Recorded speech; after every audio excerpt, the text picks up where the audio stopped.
La petite interview avec Julien Blondel. Salut Julien. Salut. Alors Julien, comment tu as commencé le jeu de rôle? 10-11 ans, à base de livres dont vous êtes le héros, à base de boîtes de couleurs, de donjons dragons, à base de Empire Galactique, qui a été mon cadeau d'anniversaire pour mes 11 ans.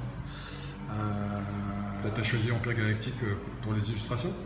Ouais, en fait j'étais fourré comme d'autres, aller sur les stades de foot. J'étais plutôt rat de librairie en fait. Les couvertures de bandes dessinées, y compris celles qui étaient trop pour adultes pour nous. Les dessins de Manchu, ça tape à l'œil quand même. Donc c'est une belle couverture blanche en petit format intrigant. J'ai demandé ça, mes parents ont eu l'intelligence de m'offrir ça. Et du coup j'étais perdu pour la cause et j'ai fini par en écrire quoi. Donc, ouais, ça a démarré voilà, comme ça, et puis club de jeux de rôle au collège, club de jeux de rôle dans la petite ville où j'habitais. L'après-midi, on avait le droit de jouer à des jeux grand public. Alors justement, toi, t'étais de quel côté, toi? Moi, je suis né à Reims, je suis rémois. Ouais. Et le soir, pour les plus âgés, on avait le droit de revenir après 21h pour jouer à l'appel de Cthulhu ou des jeux un peu d'horreur. Donc, voilà, moi, j'ai démarré comme ça. Je m'y suis régalé dans le jeu de rôle. J'y ai joué tous les samedis. Je faisais des scénarios, des règles, des univers au lieu de remplir mes cours de maths ou mes cours de français au collège. J'ai fini par en faire un métier en fait. Ouais. Et ta scolarité s'est bien passée quand même, collège, lycée? Ouais, je faisais partie de ces petits branleurs qui avaient des bonnes notes sans réviser en fait. Mais après, tu parles des grandes études, des vraies études. J'avais une vie vaguement circulaire. Moi, j'étais biclassé musique aussi, musique et jeux de rôle. J'étais DJ, donc je partageais mes samedis soirs entre le jeu de rôle et les soirées techno qu'on organisait. Donc les études ont plus souffert à mon avis de la techno du jeu de rôle. J'ai fait Hippocagne, j'ai fait un début de fac de lettres et puis j'ai tout lâché pour écrire des conneries dans les magazines, quoi. Voilà. C'est comme ça que professionnellement tu as travaillé dans le jeu de rôle. Comment tu as commencé? Je dois tout à Laurent Tronçon, un vieux pote de jeu de rôle, qui avait une idée de scénario pour Deadlands, qui s'appelait Mister George. Il m'a dit j'ai une idée de scénar, je l'ai envoyé à Cassius Belli, mais c'est pas très bien écrit, tu peux pas relire ou écrire avec moi.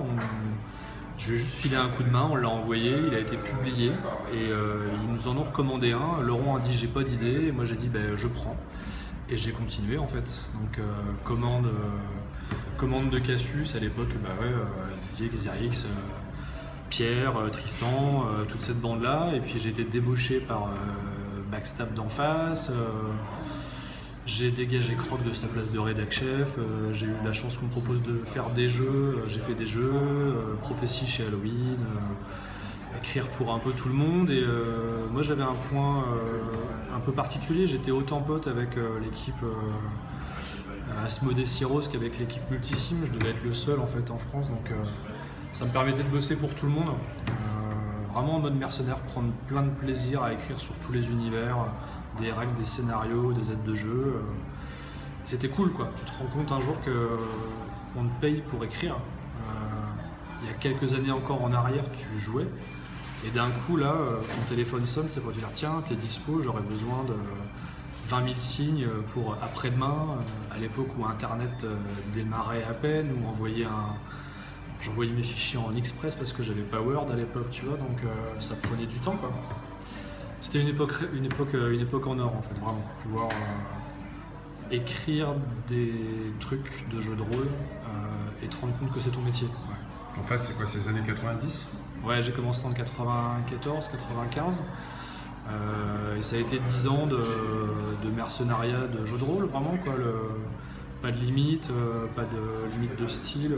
Il y a eu Prophétie en chouette projet, il y a eu les Métamarons avec l'équipe du Yeti aux Humano, il y a eu Vermine.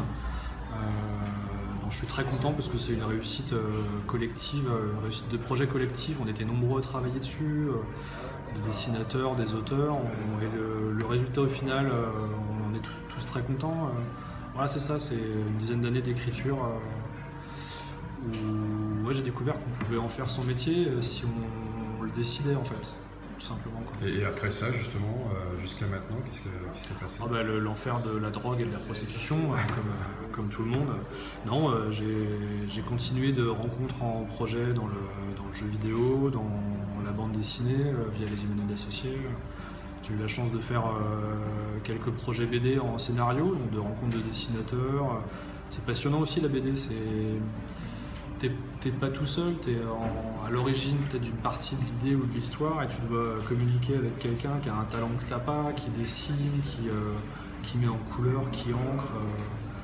C'est chouette aussi la bande dessinée. Et puis on a été rattrapé par le grand capital parce que tout ce qu'on a pu faire en jeu de rôle, en jeu spécialisé, l'air de rien, comptait pour des gens comme L'Oréal qui sont venus nous chercher parce qu'on avait une compétence de scénarisation, comment ils disent les gens maintenant, de gamification, de ludification.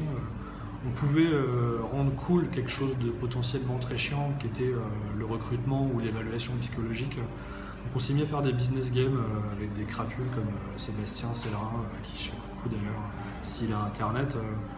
Et on s'est aussi éclaté à se rendre compte que notre background de rôliste, d'auteur de jeux, de scénariste au sens très très large pouvait servir à des problématiques de type faire découvrir le monde de l'entreprise à des jeunes diplômés, des fusées qui cherchaient un métier de cadre dynamique et nous permettre d'évaluer leur comportement, leur proposer un parcours interactif. Et tout ça, ça vient des livres dont vous êtes le héros à 10 ans et de Pantin Galactique, quoi. Et justement maintenant, est-ce que tu as des projets dans le domaine du jeu? Ouais, je dois sortir une nouvelle édition de Vermine parce que je le reporte depuis trop longtemps. C'est entièrement de ma faute, c'est juste un manque de me dire il faut que je le fasse tout de suite. J'ai eu un petit bébé, j'ai eu envie de faire une grosse coupure.